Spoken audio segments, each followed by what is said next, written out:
Para napi ini ketakutan melihat seorang tahanan baru yang dibawa oleh polisi. Tahanan baru itu juga terlihat memakan kecoa hidup-hidup yang membuat tahanan lain semakin ketakutan. Bahkan saking takutnya, salah satu tahanan sampai bermimpi jempol kakinya dimakan oleh pria tersebut. Lantas, siapakah sebenarnya pria itu? Jadi ternyata tahanan ini bernama Sumanto, pemuda lugu dan miskin dari desa Pelumutan, Kemangkon, Purbalingga, Jawa Tengah. Dan ia ditahan oleh polisi atas tuduhan kasus kanibalisme. Diketahui Sumanto lahir pada tanggal 3 Maret 1972. Namanya dikenal secara luas di Indonesia awal tahun 2003 karena terlibat kasus pencurian mayat dan memakannya. Ia mengaku telah memakan 3 orang di tempat yang berbeda, yakni di Lampung dan Purbalingga. Pada saat itu wartawan muda yang bernama Lili Wijaya diberi tugas untuk meliput kasus Sumanto. Ia pun mewawancarai Sumanto di dalam tahanan dan Sumanto pun mengisahkan perjalanan hidupnya. Jadi ternyata kelainannya tersebut memang sudah tumbuh sejak kecil. Terlihat saat ia masih sekolah dasar, ia memakan jangkrik milik salah satu temannya yang bernama Wario saat sedang adu jangkrik. Nah, karena tidak terima, mereka berdua pun bertengkar. Namun Sumanto malah menggigit Wario yang membuat ia akhirnya dikeroyok. Dari kejadian itu mereka berdua pun mulai bermusuhan.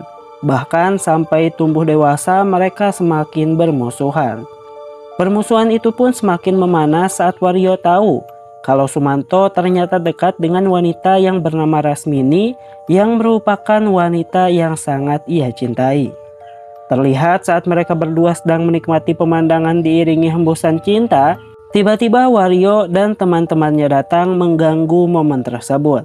Preman kampung ini tak senang melihat Sumanto. Akhirnya Sumanto yang terpancing emosi pun menghajar ketua preman itu. Dan Sumanto pun dikeroyok oleh anak buah preman tersebut. Hingga akhirnya Sumanto tercebur ke dalam sawah. Setelah mengalami kejadian itu, Sumanto pun menuntut ilmu kebal. Dia lalu berguru pada Ki Sirat dengan syarat ia harus memakan sejumlah mayat. Lalu melakukan pertapaan dan menahan diri dari godaan seperti bidadari.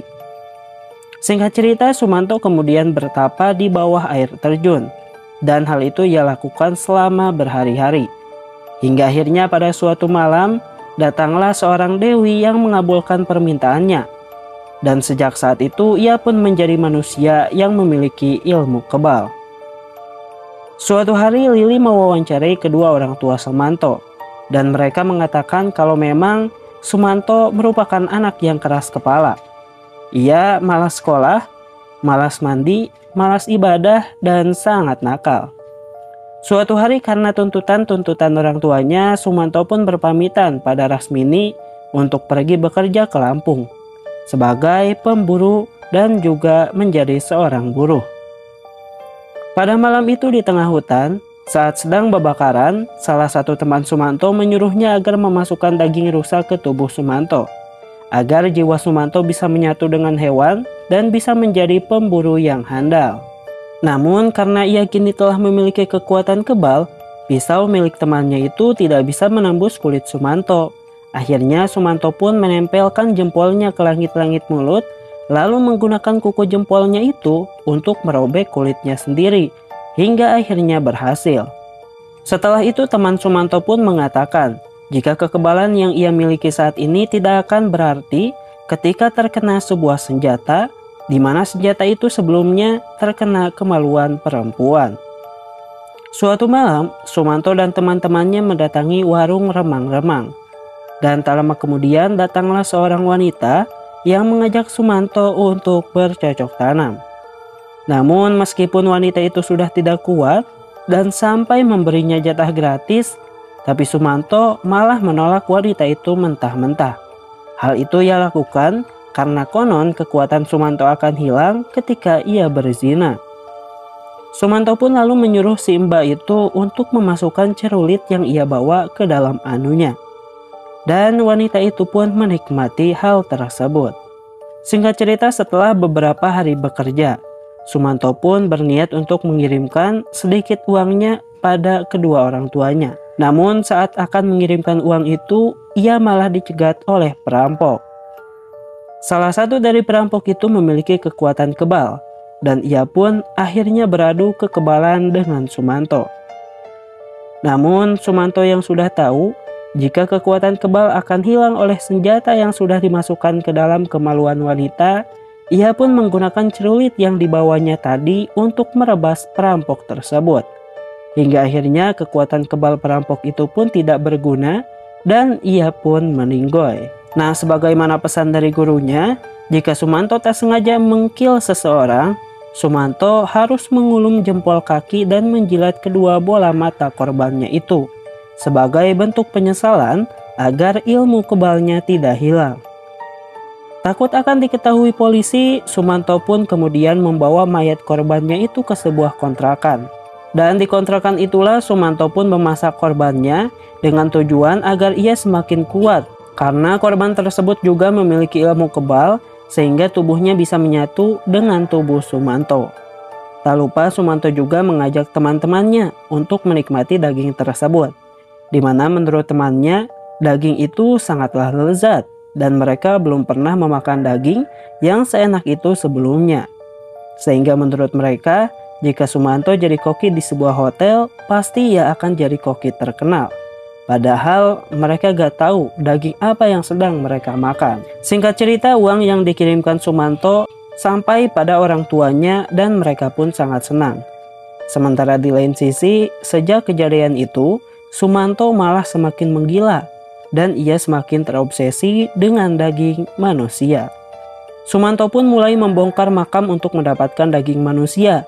Dan ia percaya semakin banyak dirinya mengkonsumsi manusia, maka kekuatannya juga akan semakin meningkat. Singkat cerita, beberapa tahun kemudian, Sumanto pun kini mudik ke kampung halamannya. Ia pun berniat untuk bertemu dengan kekasihnya Rasmini. Namun ternyata saat itu ia terkejut ketika melihat sang pujaan hati telah menggendong seorang bayi. Dan ternyata selama ia merantau, Lasmini malah menikah dengan Wario. Dengan kejadian itu, Sumanto pun menjadi galau dan hidupnya semakin kacau. Beberapa hari setelah itu, Sumanto pun meminta sebuah motor pada ibunya karena ia iri dengan suami dari mantan pacarnya yaitu Rasmini. Namun apalah daya, sang ibu pun mengatakan jika ia tidak punya uang untuk membeli motor itu. Mendengar hal tersebut, Sumanto pun semakin menjadi-jadi. Ia mengambil sebuah golok dan berencana untuk membunuh sang ibu. Untung saja ayahnya datang dan berhasil menenangkan Sumanto. Sementara warga sekitar yang melihat kejadian itu terheran-heran melihat kelakuan aneh dari Sumanto.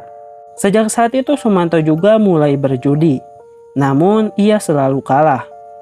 Hingga saat itu ia pun sempat menanyakan pada seseorang pemenang bagaimana ia bisa menang judi. Hingga kemudian orang itu pun mengatakan jika ia mendapat nomor tersebut setelah tidur di kuburan. Mendengar hal itu tak berpikir panjang, Sumanto pun kemudian langsung menggali sebuah kuburan dan mengambil beberapa tengkorak. Tengkorak itu ia simpan di dalam bantal dan di bawah ranjangnya, lalu kemudian ia pun tidur di atas tengkorak tersebut. Suatu hari, Sumanto yang kehabisan uang kini malah tega menjual rumah milik orang tuanya. Tak hanya itu, semakin hari kelakuan Sumanto juga semakin menjadi-jadi dan semakin aneh. Terlihat saat sedang membajak sawah, Sumanto saat itu menangkap seekor ular dan memakannya secara hidup-hidup. Kemudian peristiwa ini pun dilihat langsung oleh beberapa warga sekitar. Kembali ke masa sekarang, terlihat saat itu Lili Wijaya masih mewawancarai Sumanto. Dan ia sangat terkejut saat tiba-tiba datang seekor toke dan Sumanto memakan toke itu hidup-hidup. Di lain sisi terlihat saat seorang bocil yang sedang menggembala kambing, lalu dalam kemudian bocil itu pun terperosok ke dalam sebuah kuburan yang ternyata isinya sudah kosong secara misterius. Sontak peristiwa ini pun menjadi viral, di mana warga dan polisi berkumpul. Mereka semua menyangka jika hal ini adalah perbuatan Sumanto. Namun di lain sisi, Lili sendiri tidak percaya. Karena bagaimana mungkin Sumanto yang saat ini sedang dipenjara bisa keluar untuk menggali kuburan. Menurut pengamatannya, banyak warga yang mengatakan Sumanto selama ini menggali kuburan karena diajari oleh gurunya. Lili pun menduga jika hal ini kemungkinan dilakukan oleh orang lain yang berguru pada guru Sumanto. Lili kemudian kembali menemui Sumanto dan ia memaksanya untuk jujur siapa pelaku dari pembongkaran kuburan tersebut. Dan setelah dipaksa, Sumanto pun mengatakan jika itu adalah perbuatan gurunya yang bernama Ki Sirat. Tak lama kemudian, Sumanto lalu mencoba untuk menarik Lili, namun untung saja para polisi berhasil menghentikannya. Saat sedang mencari tahu keberadaan gurunya Sumanto, Lili pada saat itu bertemu dengan seorang pria yang mengaku sebagai saudara Sumanto. Dan ia juga mengatakan jika ia mengetahui di mana keberadaan guru Sumanto saat ini. Namun saat akan mengantar Lili ke tempat guru Sumanto, di tengah perjalanan pria itu menghentikan mobilnya, lalu menghantam Lili hingga ia tak sadarkan diri. Dan ternyata pria ini merupakan gurunya Sumanto yang sedang ia cari-cari, di mana pada saat itu Ki Sirat sedang mencari korban 7 orang gadis agar menjadi kaya raya. Oleh karena itulah ia pun membongkar kuburan sebelumnya dan ia juga kini menangkap Lili. Selain karena ia terlalu banyak ikut campur, Ki Sirat juga berniat untuk menjadikannya sebagai salah satu korban. Pada saat itu, Lili pun memilih untuk bunuh diri daripada jadi santapan Ki Sirat. Namun usahanya itu gagal, meskipun sebenarnya kalau Lili mati juga masih tetap jadi santapan Ki Sirat. Pada saat itu Lili berusaha kabur, hingga akhirnya ia pun terjun dari ketinggian di sebuah pabrik. Untung saja pada saat itu ternyata pihak kepolisian datang tepat waktu, hingga akhirnya nyawa Lili berhasil diselamatkan. Saat itu Lili juga berterima kasih pada Sumanto, karena berkat informasi darinya, Lili berhasil mengungkap dalang utama dalam kejahatan ini yang merupakan Ki Sirat. Singkat cerita, setelah keluar dari penjara, Sumanto kemudian tinggal di Yayasan An-Nur, panti rehabilitasi dan klinik jiwa di desa Bungkanel, Purbalingga. Di tempatnya sekarang, Sumanto banyak mendapatkan pengajaran agama dan tidak melakukan hal-hal seperti dulu lagi. Lalu film pun selesai. Nah, itu dia alur cerita film kali ini. Buat kalian yang mau request alur cerita apa berikutnya, silahkan buat komen di kolom komentar. Terima kasih dan sampai jumpa di video selanjutnya.